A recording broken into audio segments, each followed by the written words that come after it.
Hello and welcome to season 3, episode 4 of Duelist Unity. I am everything, but we'll be playing the part of Andrew today. And I am the voice of an insight that is growing within the awareness of our listener and Andrew, because all of us are just like thoughts within our collective awareness. We are all growing, changing, evolving, and interacting with one another to form a new overall general perception. And so I can't express how excited I am, not just about the fact that I obviously have a new microphone, because I want to share that with everybody. You might notice the difference in sound, but also just at all of the new faces that we've been seeing in the group chats, all of the new members in our Discord, all of the new contacts that I've been receiving in social media. I've heard some great success stories recently, and I just want to express my gratitude for everybody going out of their way to share those with me, because I love seeing your progress. I love hearing your brilliant concepts come out in the way that you express them, in a way that I can't express them or don't express them. I love the fact that you're making ripples where perhaps you didn't feel comfortable doing that before. And even if you don't feel comfortable, that's amazing that you're doing it, because it makes a difference. Keep doing it and keep telling me about it, because that's what this is all about. This season is all about collaboration and working together and just pushing the ripple that we are already embodying. So on that note, I'll pass it off to Andrew. I know we have a lot to talk about. We don't have a guest this time around, but we will sprinkle in some announcements throughout this episode, but we're more or less just going to deep dive and try and sum up everything we've been learning in the last couple of episodes. Absolutely. Yeah. Just to echo all of that, I'm really appreciative of everyone here who's on the journey of questioning and the journey, nowhere, because you're already there, just in case you've forgotten. But for those who do, I know Ray usually makes all the announcements, but for those who do want to be a little bit more involved in things, we do have Patreon, and we do have so much on there. And especially my favorite part is the basically weekly group chats at this point. Depending on your tier, you get 3 to 4 a month. So if you're interested in this conversation, if you've really been enjoying the podcast, if you're staying up to date, like if you're on this episode and you've listened to all the others, definitely join us on Patreon. The lowest tier is $5 a month. Like, it's probably the best $5 you'll ever spend in your entire life, especially if you're interested in this conversation. So I have a few things that I've been chewing on for the last week or so. I don't know if I want to start with getting super deep or with some religion related things. I vote let's just get into the deepness. So today I was thinking, and I've been thinking more about the recognition that reality or existence like just is. Like, I imagine it almost just like a tapestry with no bounds, and things like space and time are ways that we perceive this tapestry, but it's just a blank tapestry. There aren't actual aspects of time that are the truth. There aren't aspects of space that are the truth. Everything is just like this interconnected reality, and we perceive it however we would like or however we do, but it isn't. It's just like everything is fully and entirely connected, and we only perceive the division, whether it's space or time. And I tripped a couple of weeks ago and sort of saw all of this and saw time as like lifted off of the tapestry and just something that we're able to perceive moment to moment, but it's only an aspect of the perception of that sort of blank canvas, and any perception between myself and anything else is just a perception. It's like on the entire tapestry, I'm just like, my 2 eyeballs are sticking out of it and I'm seeing the rest of it, but there isn't anything that's actually disconnected from me. So I've just been chewing on that all day today and for the last couple of weeks, and just like how everything just is. Like, everything is essentially blank or full, or everything and nothing, that whole thing. And just seeing it in that way, it's been fascinating. And it's just our perception of that blank canvas that is our individual realities. But it differs for everyone, but it just is at the end of the day. So I wanted to get into that to start. Wow, you really know how to start it off on a light note, right?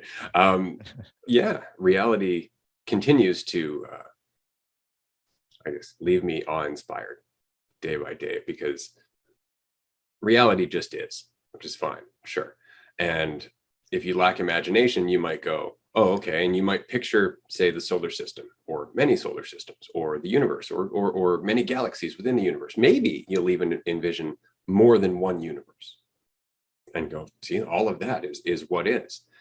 The fact that you can imagine all of that is exactly why it's important to remember that imagination is not an imagination. Imagination is our access to the infinite of what is, right? The all and everything that could be is within our imagination. So this is why it's so difficult to have this conversation, because what we're talking about is a different way of looking at the universe, is a different way of experiencing the universe. It's more of an internal journey than an external journey.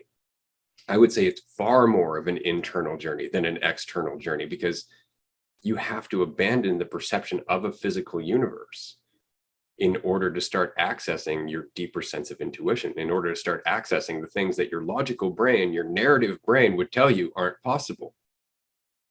Right? And that's how you find yourself in alignment with events perfectly, according to the mentality that you're in, right? But we can't imagine that. There's no sense of control, there's no rigidity, there's no structure there. So in order for us to appreciate the magnitude of what is, we have to almost embrace being crazy. Like, we have to embrace a lack of walls, a lack of rigidity, a complete, lack of border, right? It's like a friend once said to me, he's like, oh, your pool is really deep. I'm like, my pool doesn't have walls. I'm just floating around in the void, as it were, right? Like, because nothing is beyond questioning, and nothing is beyond your imagination. It really just comes down to time and attention and a willingness to let go of what you think you know, right? Somebody responded to a TikTok video that I had made earlier today, and it was talking about life after death. And they were saying, well, I just can't wait until I can travel through the cosmos, floating by planets and astral projecting, essentially. And I responded, I'm like, time and space is of the living. Like, you can do that now, but if you're waiting to die, you're in for a bit of a shock, because you need identity and the perception of division to do any of that, right? So you have to start tapping into something that we are not tapping into, which is the realm of imagination, the realm of dreams, the realm of our conscious connection, or the connection between the awareness of what is and the awareness that we're experiencing, right? And so there's a whole other world there. And this is why, again, we've talked about the idea of starting like a Jedi Academy or something like that in our world. And that is exactly what's necessary, is something along the lines of what the Shaolin monks were practicing, what a lot of martial arts were practicing in the ancient times, especially, which is actually what drove Bruce Lee to become the martial artist that he was. He actually wanted to bring back the martial art of legend. He wanted to bring back superhuman martial arts, like superhuman abilities. And that was the avenue that he was taking to try and get there, which is why everybody looks at Bruce Lee's reflexes and the fact that he was the strongest person in the world at one point, despite his size, right? Like, you look at that and you go, maybe he was onto something. And he was a huge fan of Krishnamurti. His book about Jeet Kune Do, The Way of the Intercepting Fist, is about your mentality being expressed in your martial art, that how you defend yourself is the most true reflection of the person you are, compared to what we say we are, or how we act in comfort, how we act when things are safe. That when you're in a fight, that's when you see who you are. And that was his whole philosophy. It was really quite good. Damn, that's fascinating. I don't know if I realized how much of a fan of Krishnamurti that Bruce Lee was. That's pretty cool, but it makes sense, like, what the little amount that I know about Bruce Lee. And it's a little bit. I've seen some videos, read some stuff and whatnot, but it makes sense, I guess. But it's interesting with all of these recognitions, and even the idea of becoming a super powerful human and all of that stuff. Like, everyone has this idea that they have to get somewhere in order to achieve it, and they have to keep going and striving and all of that. And what I feel like I'm recognizing more and more is it's not anywhere else. Like, these only come from going deeper into here and now, like deeper into where you are, and letting go of the belief that you have to be anywhere else or get to anywhere else or achieve anything else than you already are. It's like we think in order to become superhuman, we have to go outside of ourselves and gain all of this knowledge and acquire all of these skills. And it's like, while it may be the perception of having more skills, being superhuman, you already have all of them. Like you already are all of them and embody all of them. It's just our perception that we don't is what's stopping it. It's like we have all of these incredible capabilities, but it's our perception. It's our mind. It's the belief that we don't that stops us from recognizing it. The belief that we have to go somewhere outside of ourselves in order to accomplish those things, because we have this idea. We cling to this idea of what we think we are. And that idea is always limited. And that idea oftentimes doesn't include any fucking superpowers, if ever, for anyone. And because it doesn't, we think we have to get it. And we think of ourselves almost like, I don't know where I'm about to go with this analogy, but it's like we almost think of ourselves as a seed that has to grow into everything, or maybe like a magnet that has to acquire all of these external things. And that idea that we have to acquire all these things takes away from the recognition that we already have it within us. So the reality of what we are is closer to a seed that hasn't sprouted yet. Like inside of a tiny little, acorn or whatever is a massive tree. But we have this idea that we're just the seed or we're just the acorn.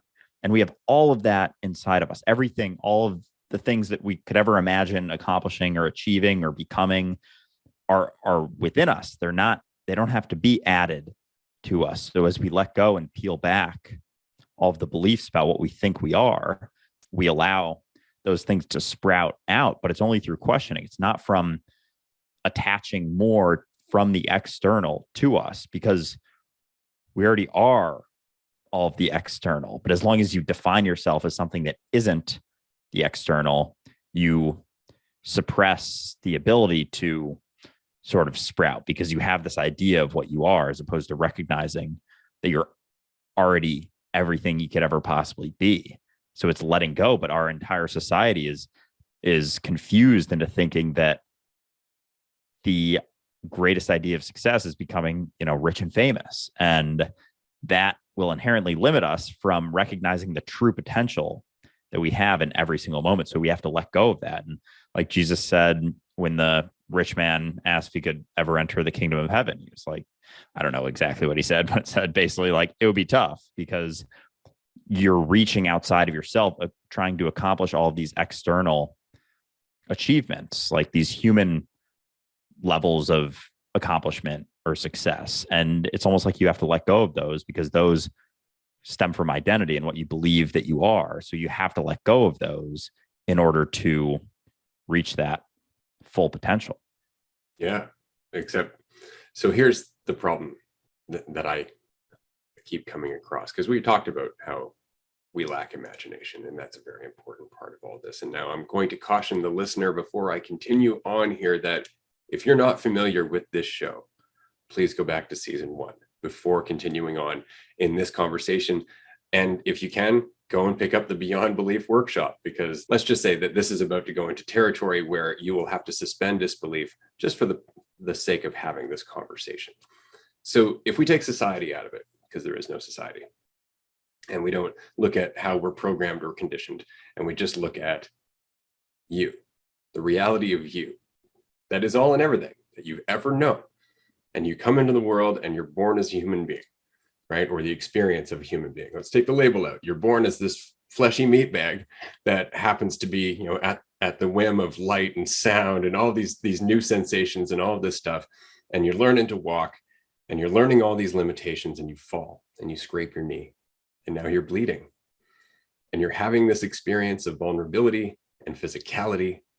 So more than anything society could ever do, that experience just hammered into you that you are a physical being in a world that is separate from you.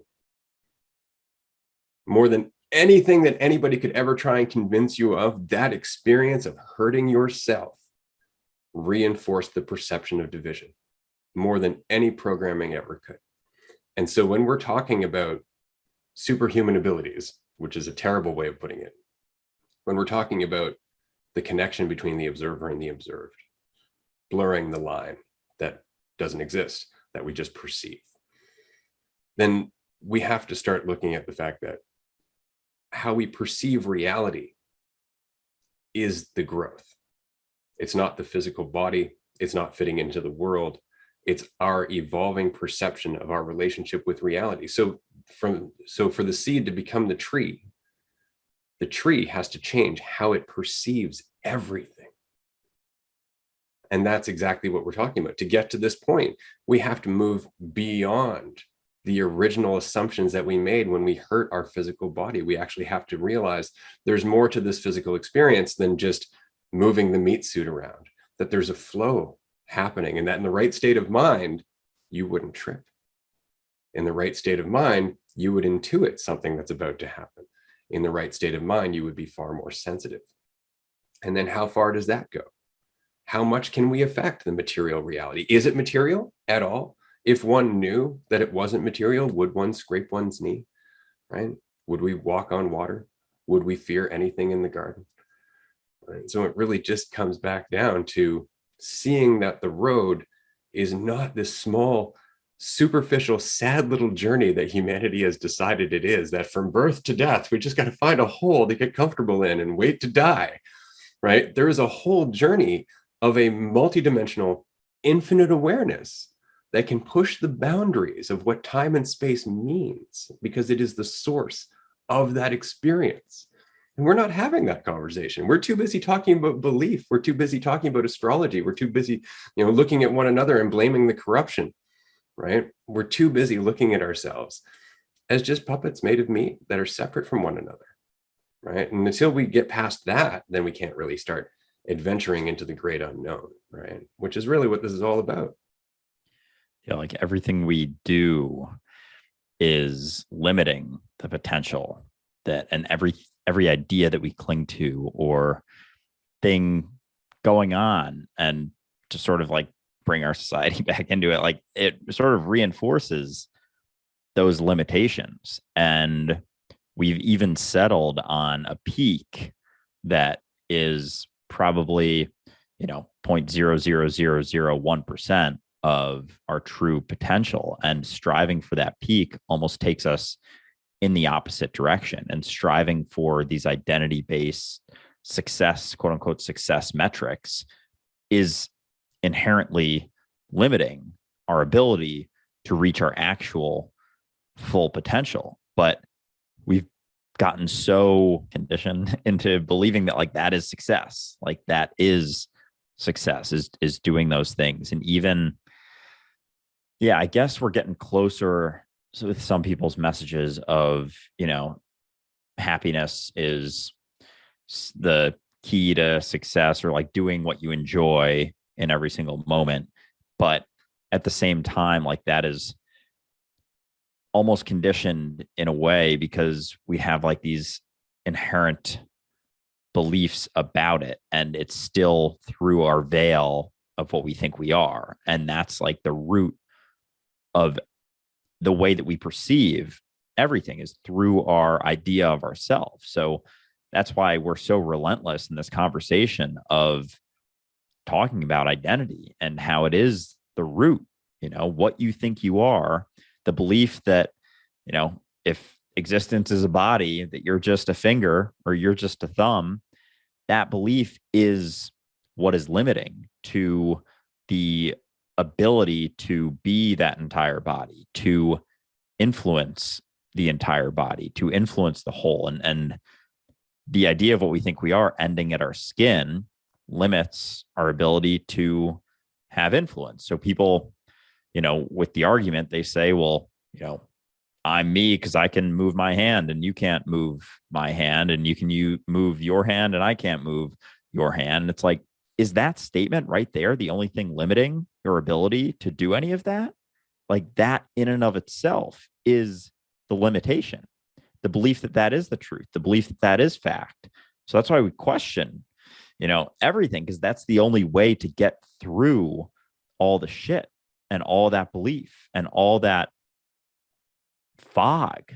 We settle on all of these ideas of the way things are and the way we think things should be, and have all of these layered on judgments about everything, but it's so limited, and it's extremely limited to the idea and through the idea of what we think we are as this very limited being. So it's fascinating, like what is possible as we continue having this conversation and letting go of the belief that we are just a thumb, or we are just a finger on the body, and recognize that, oh, there's more to this. I'm not just this, and let go of all those beliefs about the way we think things are and the way that we think we are, because that's the limitation. Are those beliefs, are those concepts, are those ideas that we cling to for a false sense of certainty in a reality that is completely uncertain in every single moment. But this whole dialogue changes everything. It changes how we perceive everything in terms of mental health, in terms of governance, in terms of everything, in terms of the economy. Because again, capitalism kind of goes hand in hand with greed, right? The less greed you have, the less need there is for capitalism, right? And so it really just comes down to accepting that we have to just admit, like anybody, it's so funny how often we'll say, learn from your mistakes, and then avoid doing so ourselves. But so a good example of this is this concept of masking. So an autistic person will tell you that they have to mask because otherwise they can't fit into society.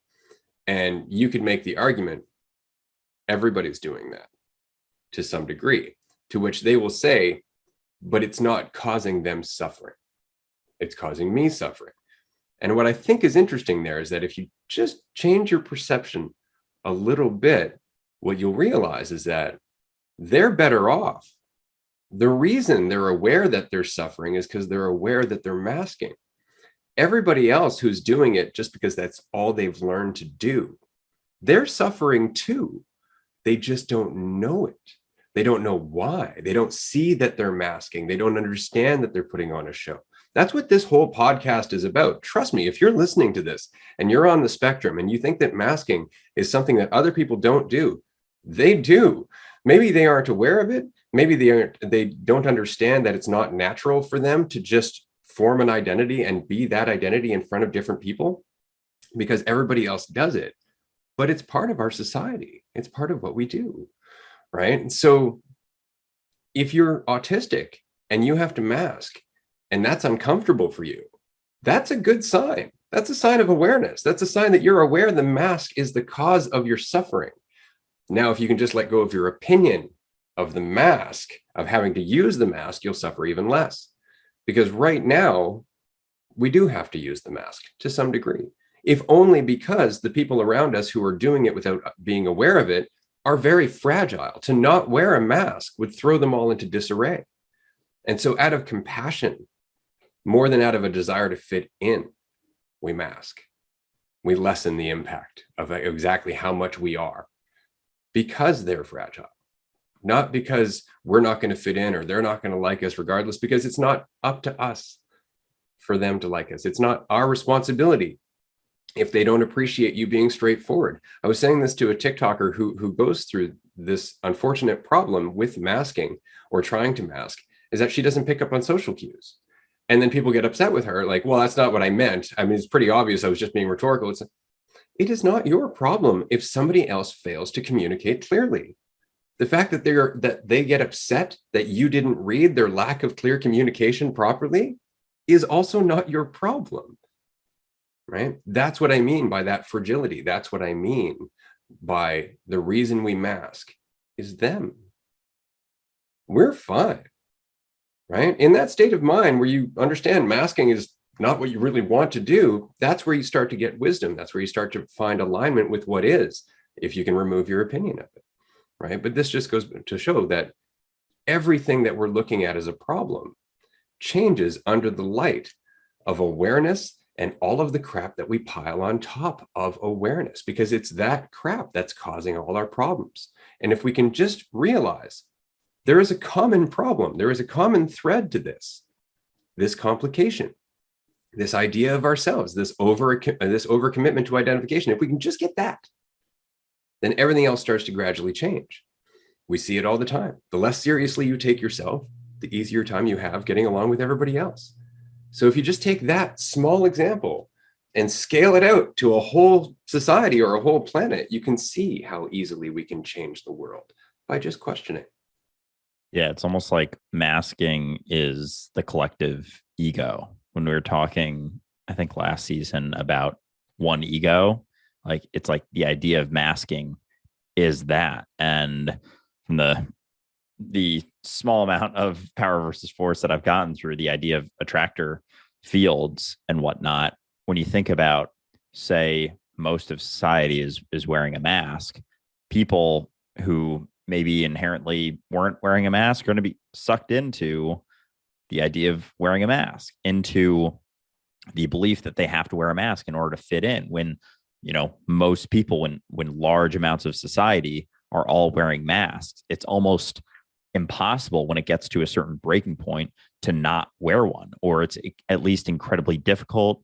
And there's a ton of friction to the point where it's just like, fuck this, I'm just going to throw this mask on and be like everyone else. But, you know, as people start taking those masks off, there's also going to be a breaking point. And, you know, eventually enough people, at least in, say, geographically close proximity, if a lot of people start taking their masks off, it's going to be easier to take their masks off. And as that grows, that is an attractor field as well. And that will lead to more and more masks being taken off. And if there's anything that, you know, is happening with dualistic unity, it's more and more people taking their masks off. And what's possible when that starts to reach, you know, critical mass sort of numbers is, does that collective ego get a little weaker? And if there's, you know, hundreds of thousands of people doing that, that's quite a chink in the collective ego's armor. So it's interesting to think of, you know, what's possible with that, you know, as a collective as well as at an individual level. But the aspect of someone who, for example, is autistic, who wears a mask and understands that that's the root of their suffering, like that is fascinating to me, that they're able to see that, recognize that, and then do it anyway, because they would rather almost willingly suffer than stand out when there is such a large amount of basically everyone wearing a mask. But our idea that it's wrong, or that there's something wrong with us, we were talking about this on the last roundtable episode, the idea that something is wrong with us is what leads to our suffering, or at least that is sort of the root, is the belief that whatever we're experiencing, whatever we're going through, there's something wrong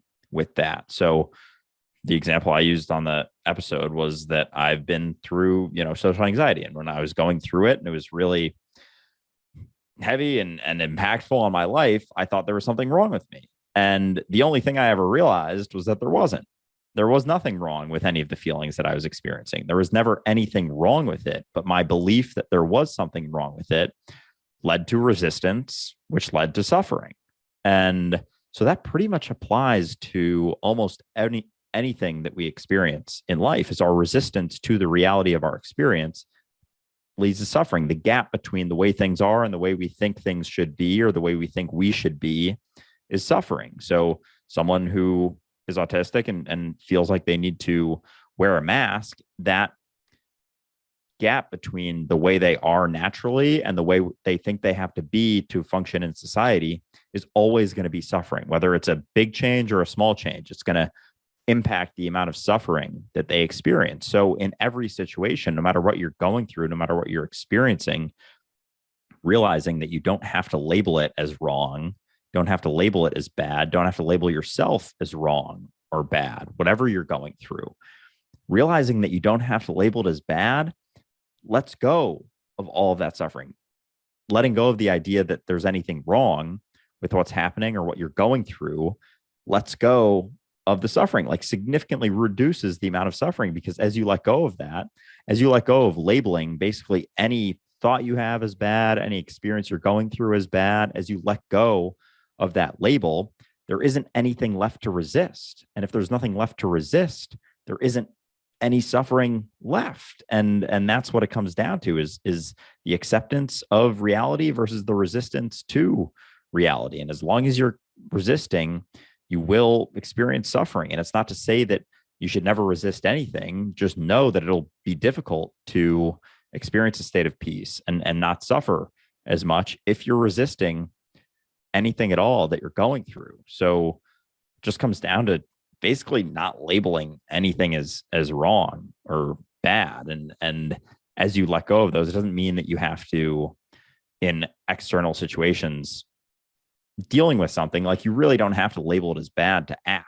You know, you see someone getting bullied, you don't have to be like, is this good or bad? This is bad. Okay, I'm going to go act. It's just like you see it and it's seamless. So the labels, whether good or bad, they just take energy away from you and inhibit your ability to act in the moment and add suffering to your experience. So labels in any way, shape, or form just aren't a necessary part of our reality. No, but they've become habitual. And I mean, that is the one thing to consider, unfortunately, is that as much as you, the listener, have every right to be yourself, we are in a world that has come out of several hundred years of being super uptight. I mean, that was the whole concept of a suit, right? Is everybody's going to be uniform, right? That was it. Like, this is how you dress, right? Same with dresses and skirts. This is how long they are, period. Bathing suits, this is it. That's it. And we were always trying to standardize things, and that's changed over time. But still, I mean, you have somebody who's autistic who does fail to mask in a certain situation, and they do act authentically, and suddenly they're judged by somebody who doesn't understand their condition or doesn't understand that they're just different than them.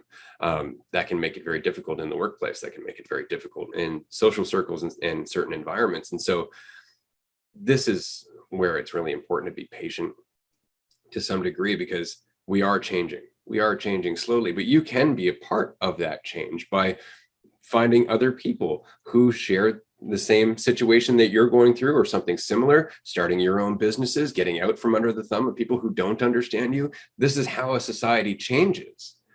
But it takes time and it takes effort. And more importantly, it takes a mentality that's willing to try to push out of your comfort zone, to try and reach out to people that maybe you didn't think would want to partner with you or work with you. Just as Sunny was saying in the last episode, right? You might tell yourself, these people won't be there for me, but you don't really know until you ask, right? And then if they say no, there's more people to ask. And you don't have to stop. If you want to change your world, you can do that, right? And there are more and more of us that are coming to that realization. And I wanted to touch quickly on the fact that that process of change on a societal level is being rapidly increased by the rise of psychedelics. I had the pleasure of watching the first part of Michael Pollan's How to Change Your Mind on Netflix over the weekend. Specifically, the first part was dealing with LSD, which I thought was really quite interesting. But the argument that he's making is the argument that I've been making for 20 years, that numerous other people have been making, that these psychedelics, these quote unquote drugs that have been vilified and separated from society, have a fundamental role in our existence. They have forever. And with more documentaries coming out, like Fantastic Fungi or How to Change Your Mind, things like that, it's becoming common knowledge that the mainstream story about these substances is skewed. And it's skewed by capitalism. It's skewed by those in power. It's skewed by those who would prefer we don't align with reality, who would prefer that we don't learn to live in peace, because that would, again, bring the system as it is to a grinding halt, because it very much depends on us being in conflict. Everything about this system depends on us being in conflict. That's what drives the economy. So you can see how there is a vested interest in keeping us egotistical. in making sure that we don't see beyond this perception of ourselves as a puppet made of meat, that we don't see unity. Yeah, with psychedelics, it's funny. I've been talking to more people in my life about it, and just being able to see how obvious it's getting that there are benefits, and how, like, the reasons that they're illegal, like, people don't always wonder if maybe the reason that the government makes something illegal is not because it's bad for you and me, but because it's bad for them. And maybe because we live in a society that is very capitalistic and therefore inherently very greedy and pursues profit as the end all be all desire for everything that we do, essentially, when you have a system that has politicians and whatnot making all of the rules, inevitably there are going to be rules that are made to benefit them because they see the benefits to them as being the end all be all. They don't see the benefits to everyone and everything. So when it comes to psychedelics, that is very, very threatening to their existence, their idea of themselves, and their ability to become richer and richer and richer and richer, because many of them have their hands in the pockets of pharmaceutical companies, and pharmaceutical companies have their hands in the pockets of politicians. And that back and forth, the desire for the pharmaceuticals to stick around because that's how they make a lot of their money, investing in these companies, having high stakes in these companies. Psychedelics, some people are cured from things that pharmaceuticals rely on this person's entire life to, get them along, kind of like give them a band-aid for their whole life. There have been experiences people have had with something like mushrooms, for example, psilocybin, where they're essentially cured in one trip, a 3, 4, 5 gram trip. It costs under $20, maybe 30, and they're fully cured. That's like tens of thousands of dollars for the pharmaceutical company that they just lost. So when you start to see things in that way and see things a little bit more clearly, it makes sense why these substances have been banned. And I think it's getting to a point where it's almost becoming too obvious. Like, they're going to have to come up with some really, really enticing, like, anti psychedelic data. And, like, who knows what sort of strings they'll try and pull. Maybe they'll come up with some fake data, some fake reports. Like, I wouldn't put it past them to do things like that, to try and suppress these and continue to suppress these even more. And it may come to a point where they just can't suppress them any longer, and they're just going to tax the shit out of them. So at least they get, a little bit of benefit off of it. But it's fascinating, especially when it comes to psychedelics and this whole conversation, and it's all intertwined with each other. But when you start to see how interconnected all of those decisions really are, and see psychedelics not as this thing that, just makes everyone crazy and makes people jump out of windows and like all this propaganda they pushed in the 60s and 70s, when you see it as a medicine, it comes from the fucking earth. Like, weed, mushrooms, they come out of the earth. Like, we ban things that come out of the earth because they're so threatening to our collective mentality and so threatening to those making the decisions sense of value and worth, because it is intertwined with their ability to make more money and get more rich, because it is basically goes against or is a direct competitor to all of the pharmaceutical drugs that basically long term, like, kill us in a sense. And whether it's just like mentally, psychologically, or physically at the end of the day, like any pharmaceutical drug you see on TV, it's like, this will help with this, and then it lists off for like 3 minutes at the end, here are all the side effects, but like they say them a little bit more quietly, and it's like, oh my goodness, it's just fascinating to see it.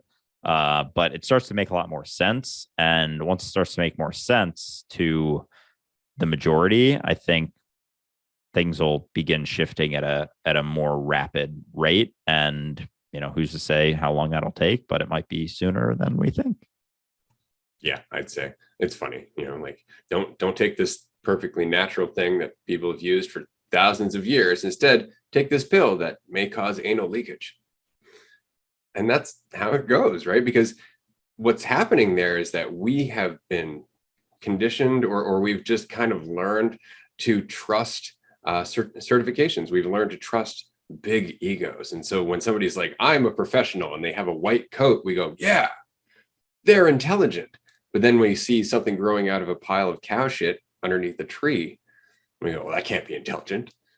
Right. And what's funny about that is that human beings, I think it's like 52 or 53% of our DNA is shared with mushrooms. So we're literally like half mushroom ourselves, right? And yet we go out of our way to try and come up with new chemicals and all this stuff, where nature has often willingly provided exactly what we need. It's so funny when you look back at all of our different tribal histories all over the globe. Everybody has found a way to hallucinate. Everybody has found a way to basically get to that state, so that way they can feel more in alignment.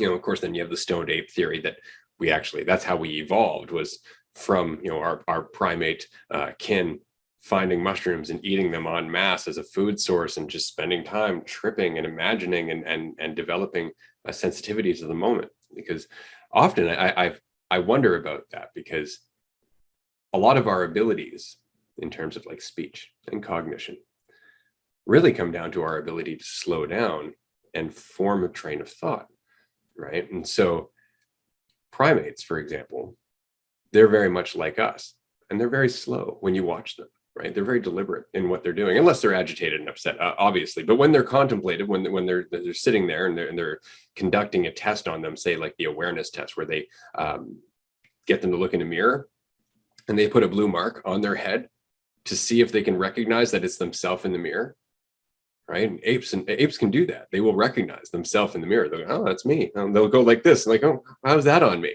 Right. And that's very much the awareness test. So there's not a lot of difference, right? Except that we've just developed being in that state, right? And this is what I was saying when I was watching my daughter grow up and learn how to move her fingers individually. Like, that's cool. That's a lot of focus. And we take that for granted now. I just flap my hand like it's nothing, right? But it took time to form all those synapses. It took time to learn how to do that, right? And so, yeah, it's just coming back down to the present moment where we can connect those synapses. But the faster we go, the faster we learn to go, right? The slower we go, the slower we learn to go, the more sensitivity we learn to have. I think that's such an important part of all of this, is that we don't recognize how fast we're going all the time.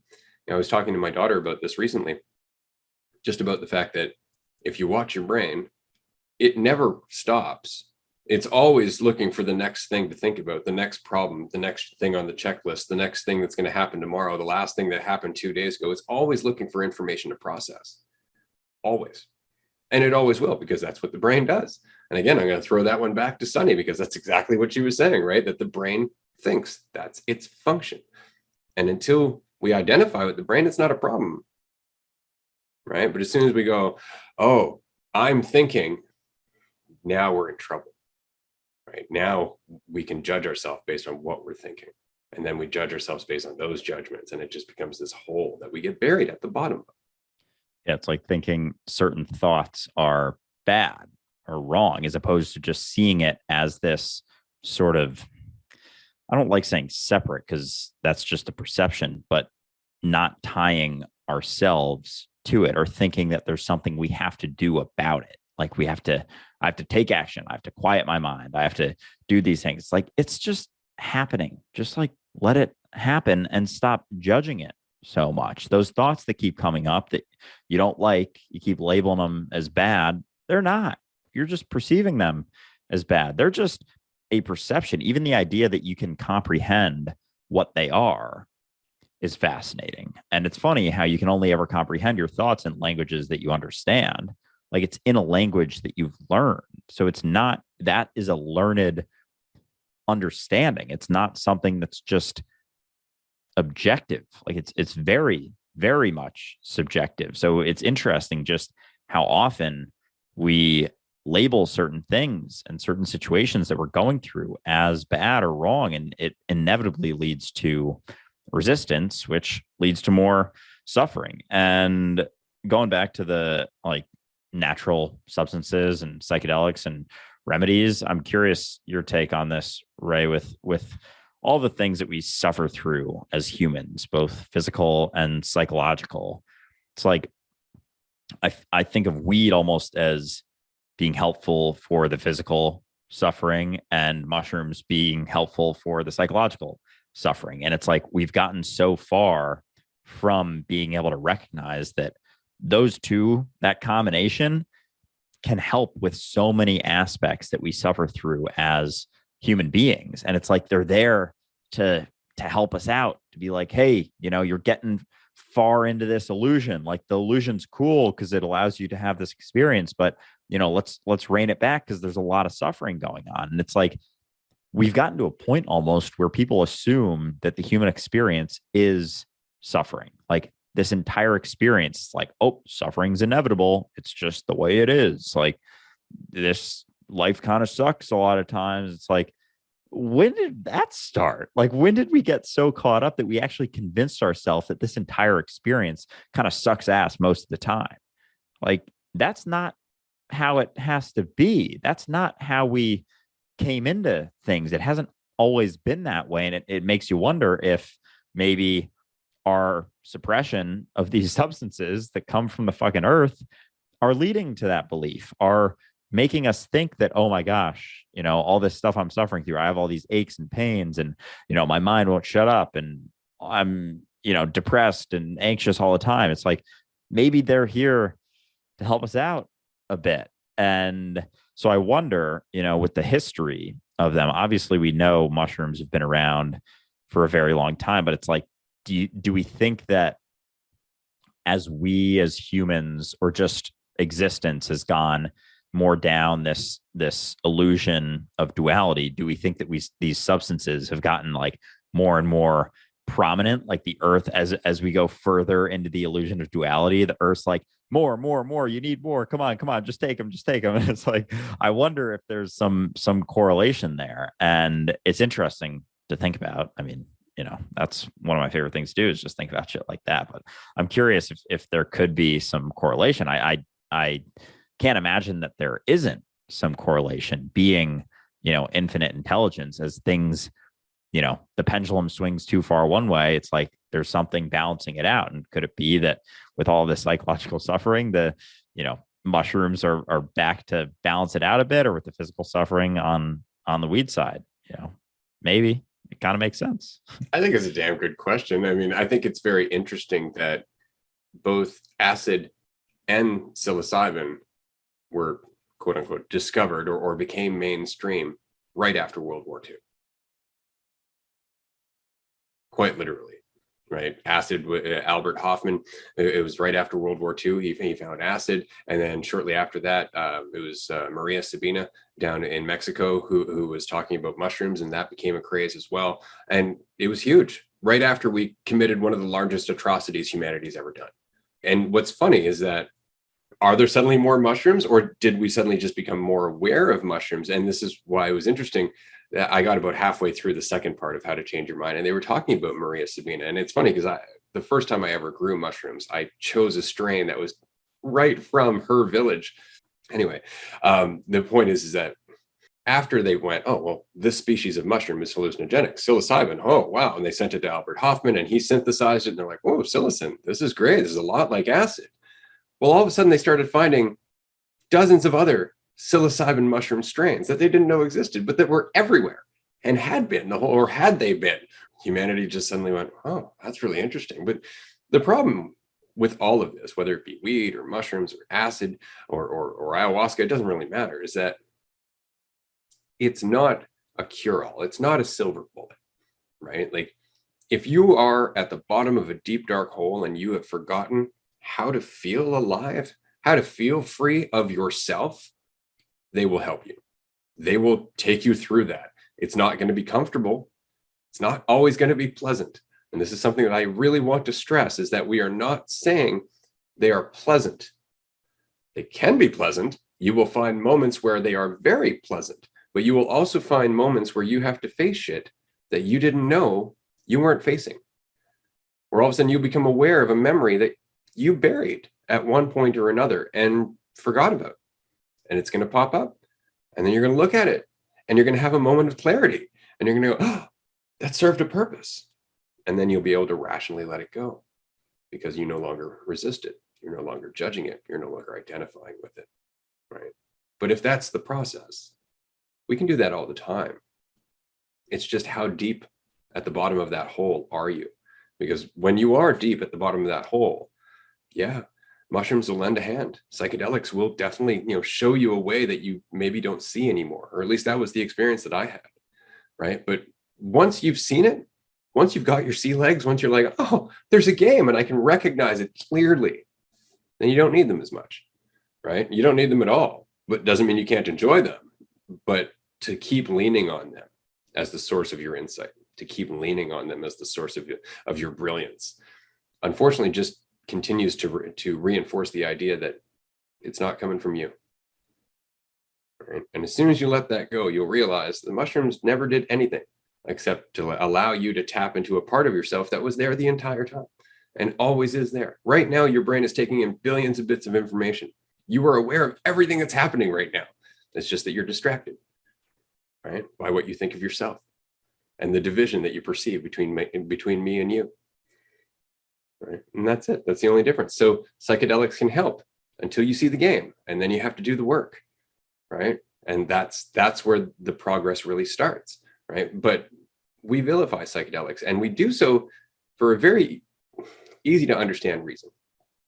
When you're sober and you're caught up in the world and you think to yourself, I could eat some mushrooms right now, your immediate response is a bit of anxiety. And it's because you're about to let go of the world.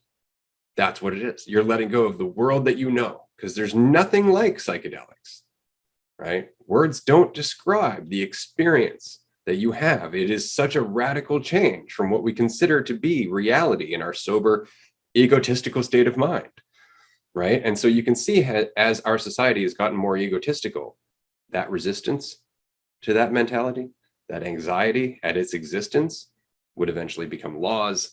And those laws would be readily enforced because the system is terrified of us no longer thinking from a place of lack.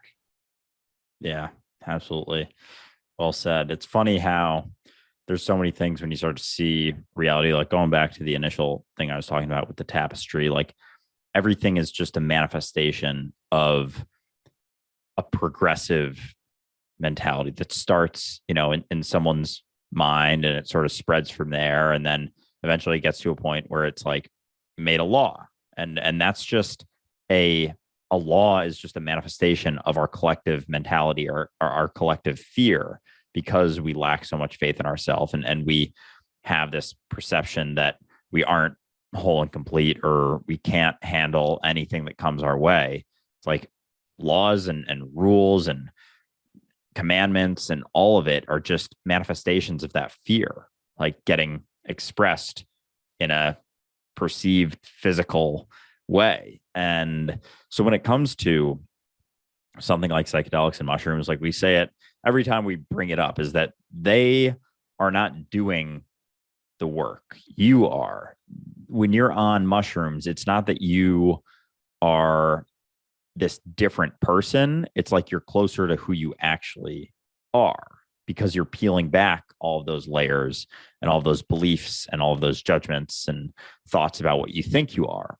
It just peels them back. So if anything, you're less, like, perceptually less than the way you are soberly, because you have all these ideas about what you think you are. All it does is peel those back. Like if you're an onion with 10 layers, mushrooms just peel back a few of the layers. And if you peel back all the layers, you're able to see things perfectly clearly. And, you might be able to argue that if you peel back all the layers, all of a sudden there is no experience of duality. There is no perception of division whatsoever. So it's almost like you get to a point where there is no experience. And so when you watch, we talked about this before, but like just an example of this is the movie Lucy. It's portrayed as this movie where over time she's unlocking more and more of her brain capacity. Like there's the idea that we can only use 10% of our brain. And so she's just able to use more and more and more. But when I was watching it, I thought about it in a little bit of a different way, that It wasn't that she was adding to her brain. She was just peeling back the beliefs of what she thinks she thought she was. And as you peel back the beliefs about what you think you are, the bounds to what you are become less and less limited. And all of a sudden, you get to a point where, instead of identifying as ending at the skin, you end at the walls in the room.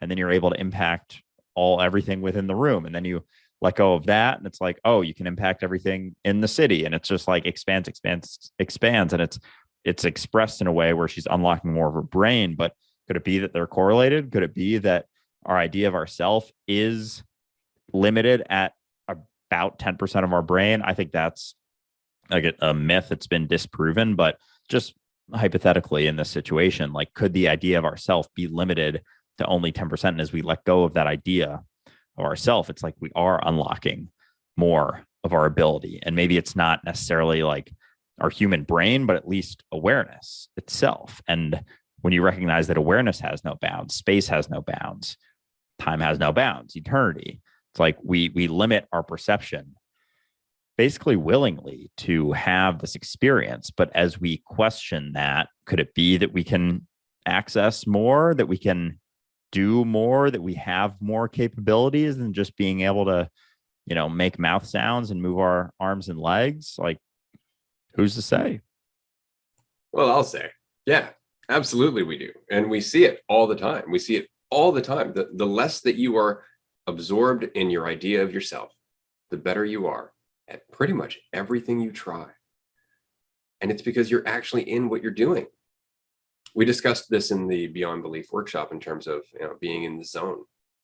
You're not thinking about yourself in the zone at all, right? You are flowing through that moment in an effortless manner, right? But there is no stopping to go, how do I look? Because then the zone's gone, right? Immediately. And so we see this more and more all the time in terms of, okay, so I made a video recently just talking about how Christianity, if you identify as a Christian, you're not experiencing God.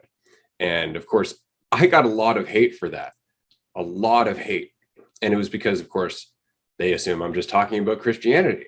And a lot of people said, well, why are you just picking on Christianity? And I said, no, identification as a whole. Christianity is just one example. And that's it, because that is the obstacle. It's funny because the devil, often it's referred to as the adversary to God, right? Well, that's exactly what our ego is, right? Like, our ego gets in our way of expressing our potential. It gets in the way of us being everything that we already are, because we limit ourselves according to this idea. That's all we're doing. And so it's not about ending religion. It's not about taking down Christianity. It's not about, any of this so much as just recognizing that the only true obstacle to us working together and changing the world and living in a more unifying way is identity. It is the illusion that our identity is the truth. That's the only game in town. That's all this is about, right? Which is why when we first started this podcast, I was so very excited by the fact that you got this, Andrew, right away. You're like, that makes a lot of sense, actually. And you were willing to look at it. But most of our society is hell-bent on worshiping identity as the crux of reality. Without identity, I am nothing. Like, somehow, if I didn't identify, I would cease to be. But that's really what it's all about. We tackle identity. We come to terms with identity. We stop making it an adversary, right? And we actually make it a tool, like it was meant to be, something that we are aware of. Everything changes. And this is something I want to say, because I think it's the problem that happened with the hippie movement. And admittedly, the hippie movement was mostly driven by LSD. So I think that might have had a bit of an impact, because on LSD, it's a psychedelic. You feel really good. Like, you see the visuals, you see all that, but it doesn't reduce that sense of your idea of yourself as much.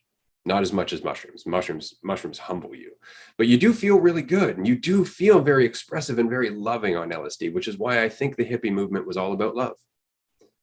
Right? Love will change the world. Love will change the world. The problem is that love without clarity is just as damaging.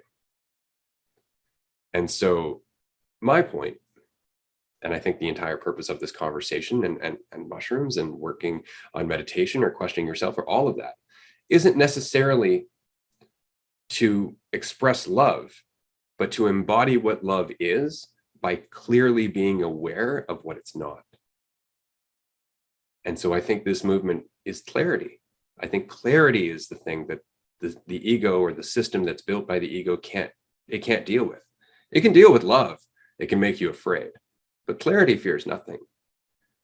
And that's where we have our power. Amen. I think along those lines, something that's gotten more and more clear to me as I, trudge through this, and it's not to say that it's not enjoyable. It's just, can be turbulent, and especially facing the situation that we're in, there can be a lot of just, I don't even know what the word is, not super happy people that come at you when you start talking about this stuff. I'll leave it at that. So I think when it comes to love, and love is still an idea, something that you still need, or the idea of love or the concept of love is still something that requires the mind to be able to understand. And coming back to the recognition that concepts are never the truth, ideas are never the truth. Clarity is like what you're seeing things through when you peel back all of the beliefs about what you think things are. And love is still a belief about the way you think things are. So it's still limiting, and it doesn't allow you to get to that place of clarity because you're still clinging to an idea. Everything is love. The world is love. We need to love each other more. All of these needs and beliefs, and it's still like within that realm, very much so. So clarity is what's left when you question everything. Like, is everything love? No, love's just a concept. It differs for everyone. It's an idea that everyone has a different definition of. But clarity is simply what is left. Reality is simply what is left. The reason for being is simply what is left when you question everything you thought the reason was. And so as long as you're settling on a concept like they did in the hippie movement, something like love, you still have work to do. You still have things to question. But that makes people uncomfortable that they can't cling to something. Like, that's what it comes down to, is they were able to tie their sense of identity to a belief, and they were able to come together in love, and like that was it. But and as great as that sounds, it is a settling on it. It still gives you something to defend. It still cuts you off from everything else. It still allows you to perceive yourself as something that's loving, and everything else is something that isn't loving, or everyone else is something that isn't loving. It still pins you against, the man, or politicians, or big government, or pharmaceutical companies. Like, you still aren't seeing the lack of division between any of those things, as long as you cling to the belief that everything is love and light. All of those things, they reinforce the sense of division. They reinforce the idea of identity that is the root of the suffering. Like, it sounds a little better, but it's the same shit that's just packaged in a more loving way, like a lighter way, but it's still the devil in disguise. That's it. Like, it's still that devil, that ego, that sense of identity, just packaged in a little bit of a better way. It's still a wolf in sheep's clothing. It's just a nicer looking sheep's clothing. Maybe it makes you feel a little bit better, but it's still a fucking wolf. It's still that disease of identity, that mass state of psychosis that we're all existing in, thinking that we are something separate from anything, thinking we are defined by our past, thinking we are our name, thinking we are nothing outside of, or that we are something outside of everything. Like, it's still within that realm. And in order to get past that, you have to let go of even the idea that everything is love and everything is light. Yeah. And it's a hell of a leap, right? Especially considering we're talking about, again, changing our mindset entirely, right? Like, so in season 2, we had Ariel join us for, I believe it was a roundtable, or she was a standalone guest. Ariel Here and Now on TikTok. And I was watching one of her videos the other day, and she was talking about how if we have the ability to have negative beliefs that hold us back, then we are just as able to change those beliefs into positive ones that drive us forward. And I had said, yeah, or you can abandon belief entirely and just move, right? And she responded, your ability to live in the groundlessness that of non-belief inspires me. And I wrote back, because it's important that people get this. To me, it's important that it's clearly expressed, is that any ability that you can unlock through a positive belief is an ability that you already have. Leap. Then you'll know. You don't have to convince yourself. You just have to give yourself the opportunity to see. Right? But we try to build ourselves up like, I can do it. I can do it. I can do it. You can do that. Right? But then there's the fear that maybe I can't. Maybe I can't. What if somebody says, no, you can't. I disagree with you. And then there's all of this ruckus, this clamor, when you could just step forward and find out one step at a time what you're capable of. Right? And so that's it. But it really does require us to move, not just to think more than we've been thinking, but to think in an entirely different way than we've been thinking. It'd be like if I gave you, 2 balls and I said, here, Andrew, juggle these. And so you started juggling with your 2 hands. And then I said, okay, now take one of your hands and put it behind your back. Well, you would go, okay. And you'd start to try and do what you were doing previously, except faster and with more efficiency, right? Because that makes sense. But what would you do if I said, okay, now remove the other hand? Your brain would completely short circuit. How do I juggle? And that's what we're talking about, is that you have to find another way to see. You have to find another way to think. There's a whole world that you're not interacting with based on the fact that you think you still only can use your hands. That's the leap. And that's why it's so difficult to communicate that thinking about yourself, while it is the entire world that you know, is not actually the world. I like that a lot. That was really cool. Something kind of similar that I thought of, like another sort of analogy that we've used in the past, the idea of train tracks, and the mentality of identity is on a specific set of train tracks, and we go forward and backward based on identity. But what we don't realize is there's another set of tracks and it's right next to it. But thinking of that idea of juggling and then taking one hand away and then another hand away, and it's like, well, how the fuck do we do that? And it's like, because we've never thought about the potential of even that being a possibility. It's kind of like being on a set of train tracks and there being clouds on both sides. And so no one's willing to jump because we're like, well, I don't know where that leads to, but we've been on these tracks for so long and we can see that these tracks are pretty fucked. And like, there's a lot of suffering here, but it's like, well, I don't know what is on the other side. I don't know what's through these clouds. And we just have to be willing to jump. Like, we just have to be willing to find out. And even, I don't know exactly how the best way to say this, but like, even with jumping, it's like, you can go back if you want.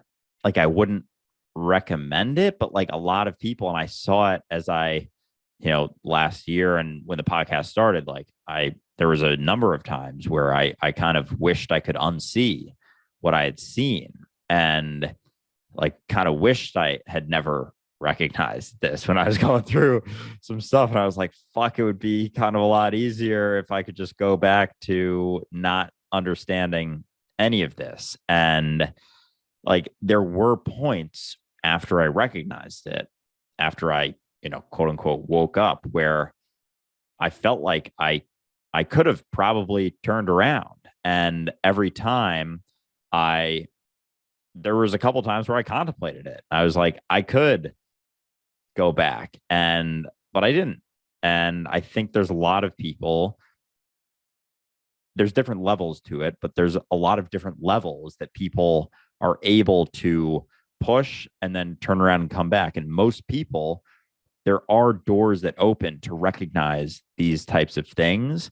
And when they see it, they're like, I'm not so sure what's through that. Close it, turn around, go back. And like, that's super common. So it's not to say that, quote unquote, waking up is just this one thing that happens. It's a number of doors that open, and every single moment it's a decision to go through it. And there are times, like there's been times since I did see it, where I've gone back into some of the other doors and sort of got caught up in a couple of rooms back, as opposed to continuing to push through, because it can be scary, it can be uncomfortable to continue pushing through the doors. But as you do, it's like there's almost checkpoints you get to, in a way, where it's like this, a couple rooms in a row kind of suck ass, and then you keep going, and you open one, it's like, oh, and then you let go of like another layer almost. And as you keep going, you keep shedding more, but there's some layers that can be very uncomfortable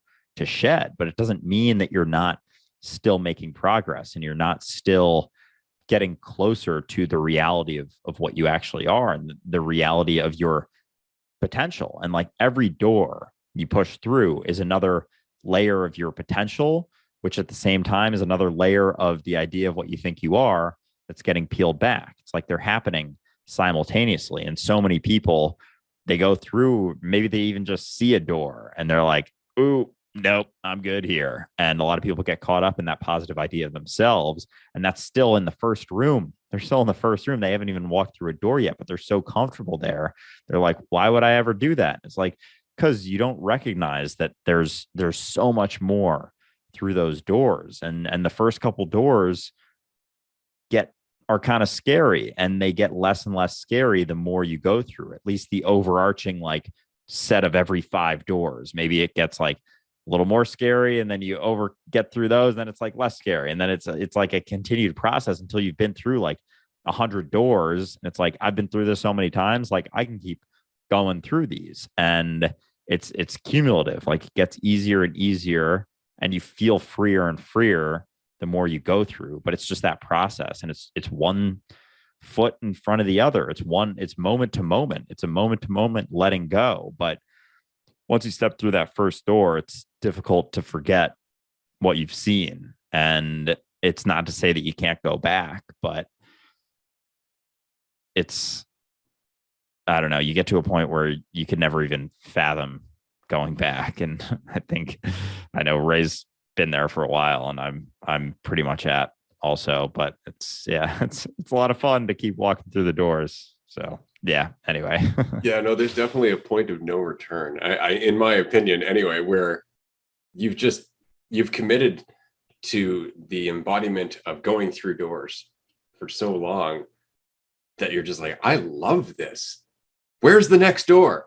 And so then that's what creates its own force, right? That's where it becomes self-refining, is because it's enthusiasm. It's just a way of life. Like you're just seeing the world differently, right? But I wanted to mention that while you're going through those doors, and you had mentioned like, I kind of got stuck and went a few rooms back and do all that, and that's fine. Take your time, because you can try to absorb all this at one shot, and what's going to happen is you're going to end up in a fetal position, weeping for a little while, because there's so much to unpack. And this is why we always say, like, you have to keep it light. You have to know when you're pushing yourself, and when the next insight is going to change your whole life. You have to understand that there are pivotal insights where once you have them, your life has to change. So take your time, enjoy the little insights, because the big ones require you to change with them. All right, and I'll give you an example. I was living in Calgary. This was back when I was learning Wing Chun for the first time. So this is a long time ago.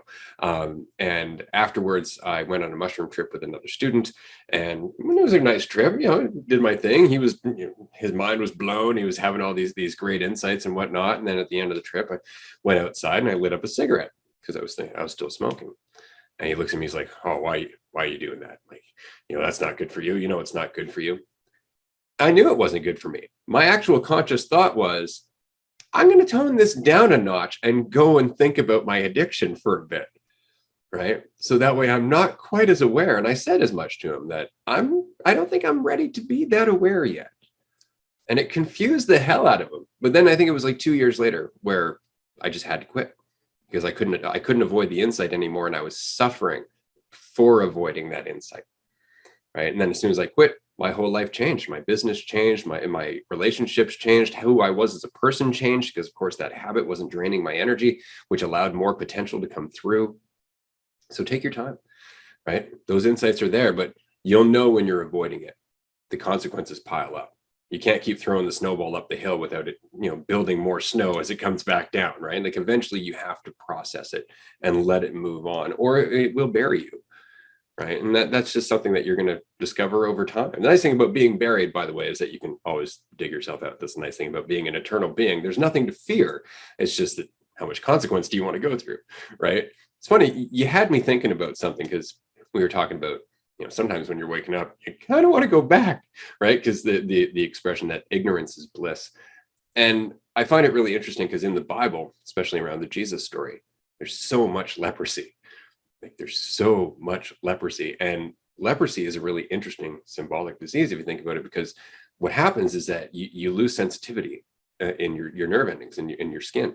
And so if you get cut, well, you won't feel that cut fester. You won't feel that cut get infected. And so your appendages will start to fall off because they're rotting, but you won't feel the cuts, which is why you don't address them.